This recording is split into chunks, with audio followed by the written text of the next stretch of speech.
Чрезвычайное событие в мире российского шоу-бизнеса. Сегодня в Москве несколько минут назад по адресу Академика Королева, 19, где находится первый телевизионный канал, подъехали машины полиции и скорой помощи. Сотрудники Первого канала на носилках вынесли Константина Львовича Эрнста и поместили его в машину скорой помощи. Московские полицейские проникли в здание Останкино для задержания преступников. Стало известно, что сегодня вечером во время прямого эфира было совершено нападение на директора Первого канала, которое весьма печально закончилось для Константина Эрнста.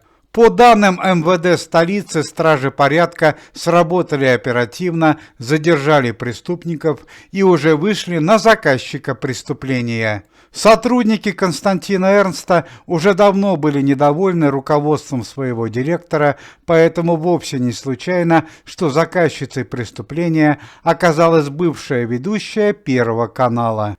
При помощи исполнителей преступления полиция вышла на след главного виновника происшествия. Ей оказалась телеведущая и режиссер, ведущая программ «Орел и решка. Жизнь других» 46-летняя Жанна Бадоева.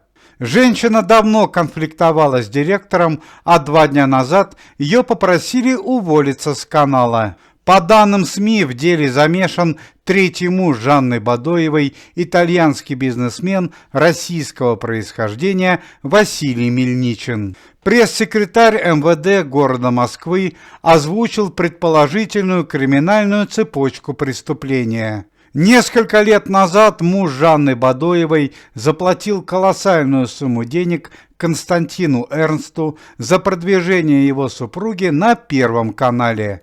Однако, уволив Жанну Бадоеву, Константин Эрнст не сдержал договор и не выполнил обещанных требований. По предварительным данным, преступники проникли в здание при помощи сотрудника Первого канала. Они вошли в кабинет Константина Эрнста во время прямого эфира и расстреляли директора Первого канала при помощи травматического пистолета. Это уже не первое покушение на Константина Львовича. Еще в 2006 году его сбила машина около здания Останкино. Преступники найдены не были. Стало известно, что в результате нападения Константин Львович получил химический ожог глаз и тяжелую травму головы. Директора Первого канала незамедлительно госпитализировали в институт Склифосовского. Состояние здоровья Константина Львовича диагностируется как средне-тяжелое. На данный момент сотрудники Первого канала